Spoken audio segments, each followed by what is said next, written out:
दोस्तों चैनल को सब्सक्राइब कीजिए। जैसे वो सुल्तान से क्या भिड़ना चाहता है तो सम्राट कहता है कि क्या नाचने गाने वाली की कोई इज्जत नहीं रहती। काका सम्राट से कहता है कि वो भूल गया है कि गजनी का महमूद बहुत ही खतरनाक आदमी है। तो सम्राट कहता है कि नहीं भूला है वो कि किस तरह से गजनी के महमूद ने सोमनाथ के मंदिरों को तोड़ा था और शिव के ज्योतिर्लिंग को तोड़ के महमूद के मस्जिद के सामने रखा गया था ताकि आने जाने वाले उस ज्योतिर्लिंग के टुकड़े के ऊपर से निकल जाएं और अपने पैर की धूल साफ करें। तो काका सम्राट से कहते हैं कि तो मीर हुसैन को वो क्यों शरण देना चाहता है। तो सम्राट काका से कहता है कि युद्ध के भय से वो अपना धर्म नहीं छोड़ सकता। शरण में आए हुए की रक्षा करना हिंदू का धर्म है और अपने रक्त की अंतिम बूंद तक मैं अपने धर्म का पालन करूंगा। इसलिए सारे सामंतों को सम्राट की बात माननी पड़ती है और अगले दिन वो मीर हुसैन को देखने चले जाते हैं। सम्राट ने मीर हुसैन को शरण तो दे दी थी, लेकिन सभी जानते थे कि मोहम्मद गोरी अपने भाई से बदला जरूर लेगा। और अगले ही दिन सम्राट के दरबार में मोहम्मद गोरी का एक दूत आता है और वो कहता है कि मीर हुसैन ने मोहम्मद गोरी की बीवी को बचाने का जुर्म किया है, इसलिए सम्राट मीर हुसैन को मोहम्मद गोरी के हवाले कर दे और चाहे तो सम्राट मोहम्मद गोरी की बीवी को अपने पास रख ले। तो सम्राट दूत से कहता है कि वो अपना सर कटा देगा, लेकिन शरण में आए हुए की कोई बाल भी बाका नहीं कर पाएगा। और जब तक पृथ्वीराज का एक एक सिपाही एक एक सामंत जिंदा है तब तक मीर हुसैन हिंदुस्तान में सिर उठाकर जिएगा। दूत यहाँ सम्राट को युद्ध की चुनौती दे देता है और सम्राट भी एकदम तैयार हो जाता है। अब आगे युद्ध की तैयारियां होने लगती हैं। अब युद्ध प्रारंभ होता है। मोहम्मद गोरी की सेना की तरफ से कई सारे तीर सम्राट पृथ्वीराज चौहान की तरफ चलाए जाते हैं, लेकिन सम्राट ने इसका होमवर्क पहले से ही कर रखा था और अपने सामने एक मिसाल ढाल बना लेते हैं जिससे कि सारे तीर वहीं पर रुक जाते हैं। सम्राट इसी ढालों के फायदा उठाकर उन्हीं ढालों के पीछे से ढेर सारे तीर चलाए जाते हैं जो कि मोहम्मद गोरी की सेना को नहीं दिख पाते हैं और उन्हीं तीरों की मदद से मोहम्मद गोरी की सेना के कई सारे सैनिक मारे जाते हैं। सम्राट अपनी सेना को दोनों तरफ से आक्रमण करने का हुक्म देता है और सेना भी यही करती है, जिसके बाद वो मोहम्मद गोरी की सेना को चारों तरफ से घेर लेते हैं। आखिर में काका मोहम्मद गोरी को उसके साथी से नीचे गिरा देते हैं और फिर सम्राट और मोहम्मद गोरी के बीच में फाइट होती है। दोनों के बीच एक दमदार फाइट होती है, लेकिन आखिर में सभी को पता है कि क्या होने वाला है। सम्राट मोहम्मद गोरी को परास्त कर देते हैं और उसे बंदी बना लेते हैं, जिसके बाद मोहम्मद गोरी को कैद खाने में कैद कर दिया जाता है।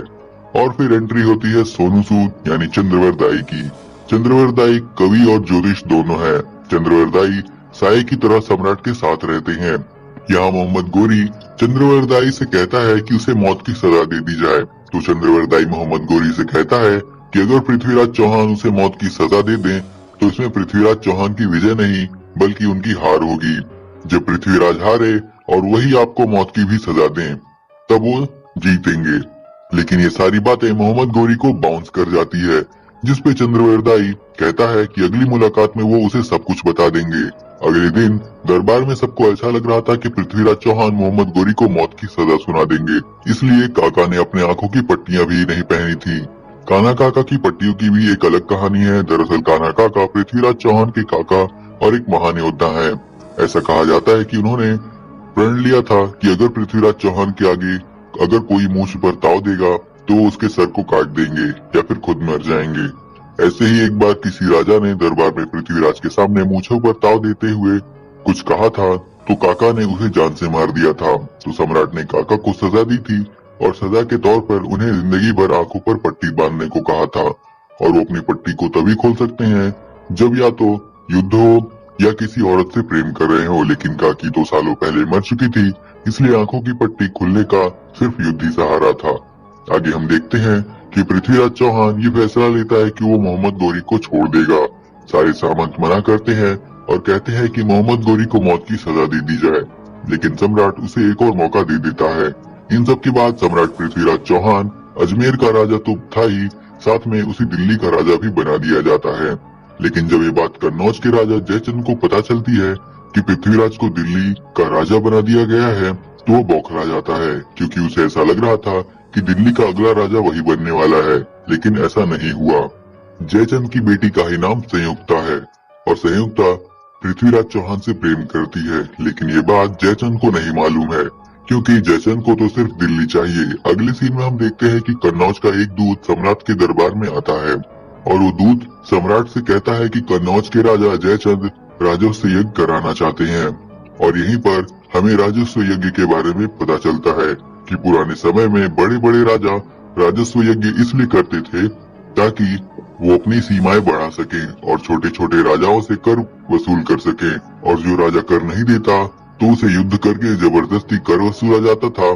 लेकिन यहाँ पर जयचंद सम्राट से तो कर नहीं वसूल सकता था, इसलिए जयचंद अपने पैगाम में सम्राट से आधी दिल्ली चाहता है। और अगर वो आधी दिल्ली नहीं दे सकता है तो फिर युद्ध के लिए तैयार रहे। सम्राट भी उसे कह देते हैं कि वो उसका निमंत्रण स्वीकार करता है, लेकिन युद्ध का। वहीं दूसरी तरफ जयचंद एक और षड्यंत्र बनाता है जिसमें वो उसी यज्ञ में संयुक्ता का स्वयंवर करा देगा और उस स्वयंवर में सम्राट के सारे दोस्त और दुश्मन शामिल होंगे। लेकिन सम्राट इस यज्ञ में इस स्वयंवर में शामिल नहीं हो सकता है क्योंकि उसने जयचंद के निमंत्रण को ठुकराया है। और अगर सम्राट उसके निमंत्रण को स्वीकार कर लेता तो उसे आधी दिल्ली देना पड़ता। और यहाँ पर संयुक्ता जयचंद को बता देती है कि वो सम्राट पृथ्वीराज चौहान से प्रेम करती है और उसी से शादी करेगी। और अगर ऐसा नहीं हुआ तो उसी यज्ञ में कूदकर अपनी जान दे देगी।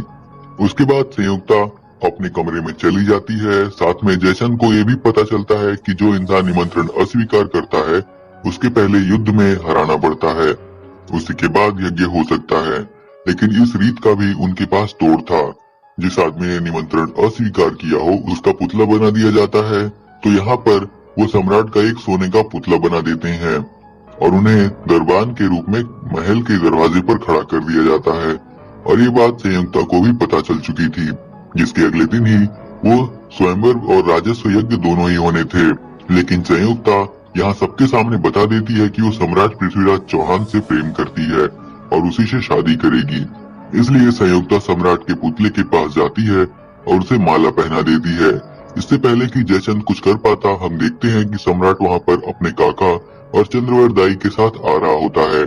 सम्राट को इस तरह आता हुआ देख संयुक्ता उसे निहारने लगती है क्योंकि उसने उसे पहली बार देखा था। और सम्राट के आते ही संयुक्ता सम्राट के घोड़े पर बैठ जाती है और उसके साथ जाने लगती है। पृथ्वीराज चौहान को यहाँ पर निमंत्रण तो नहीं मिला था, इसके बावजूद वो यहाँ पर आए, लेकिन वो गलत भी नहीं थे क्योंकि वो अंदर नहीं आया था, उसने बाहर से ही संयुक्ता को ले लिया था। अब जब सम्राट संयुक्ता को अपने महल में लेकर आया तो घर के बुजुर्ग लोग सम्राट से कहते हैं कि उसने एक काम बहुत गलत किया है। वो चाहते हैं कि वो संयुक्ता को जयचंद के पास सम्मान के साथ वापस छोड़ाएं, जिसके बाद हम जयचंद से बात करने जाएंगे और फिर उसके घर कायदे से बारात लेकर जाएंगे। लेकिन यहाँ पर संयुक्ता उस बुड्ढे को ऐसी ऐसी बातें सुनाती है कि उनका मुंह बंद कर देती है।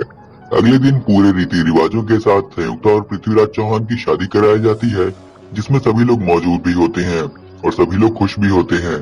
साथ ही उसे दरबार में ले जाकर बराबरी का दर्जा भी दिया जाता है और अपनी प्रजा की औरतों से कहता है कि वो डायरेक्ट ही संयुक्ता को अपनी प्रॉब्लम बता सकती हैं।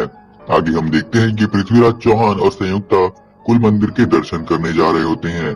जाने से पहले वो काका से मिलता है और काका कहते हैं कि कुल देवी से वो उनके लिए क्या मांगे। तो काका कहते हैं कि मेरी धरती और मेरी पृथ्वी के लिए मरने का पहला हक उसे हो। दूसरी तरफ हम देखते हैं कि जयचंद अपने सामंतों से कहता है कि वो गौड़पुर पर जाकर हमला करे और उसे अपने कब्जे में करे। तो जयचंद की पूरी सेना गौड़पुर के लिए निकल जाती है। वहीं दूसरी तरफ सम्राट की भी सेना को पता चल चुका था कि जयचंद की सेना गौड़पुर पर अटैक करने वाली है। लेकिन प्रॉब्लम ये थी कि सम्राट यहाँ पर नहीं थे, वो कुल देवी के दर्शन के लिए गए थे, इसलिए ये युद्ध उन्हें बिना सम्राट के ही लड़ना था और इस बात से सभी लोग मान भी जाते हैं। अब क्योंकि युद्ध होना था इसलिए काका अपनी आंखों की पट्टी तो निकाल देते हैं और युद्ध करने के लिए गौड़पुर पहुंच जाते हैं। और फिर सम्राट की सेना और जयचंद की सेना के बीच युद्ध होता है, जिसमें सम्राट की सेना वीरता से उनका सामना करती है। लेकिन यहाँ पर काका के साथ 64 सामंत सैनिक मारे जाते हैं। लेकिन यह युद्ध सम्राट की सेना जीत जाती है। सम्राट जब कुलदेवी के दर्शन करके वापस आता है तो उसे एक धक्का सा लगता है कि जब उसे पता चलता है कि उसके 64 सैनिक और सामंत शहीद हो चुके हैं, जिनमें काका भी शामिल थे, तो उन्हें बहुत बुरा लगता है। साथ ही हम ये भी देख सकते हैं कि संयुक्ता को भी काफी बुरा लग रहा था क्योंकि लोग तरह तरह की बातें कर रहे थे। उन्हें ऐसा लग रहा था कि ये सारा युद्ध संयुक्ता की वजह से ही हुआ है, कि 64 लोग संयुक्ता की भी वजह से मारे गए हैं। आगे हम देखते हैं कि जो सामंत और सैनिक शहीद हुए हैं उन्हीं के लड़के बच्चे सम्राट के पास आते हैं और उनसे कहते हैं कि उनकी जगह वो लेना चाहते हैं ताकि वो अपनी मातृभूमि और सम्राट की रक्षा कर सकें। इसलिए सम्राट उन्हें भगवा कलर की पगड़ी पहनाकर अपनी सेना में शामिल कर लेता है। आगे हम देखते हैं कि जयचंद गौड़पुर के युद्ध को भी पूरी तरह से हार चुका था। अब उसके पास कोई और रास्ता नहीं था, इसलिए वो अपने पास एक सौदागर को बुलाता है और मोहम्मद गोरी से एक सौदा करने के लिए कहता है। जिसके बाद सौदागर मोहम्मद गोरी के पास जाता है और उसे सौदे के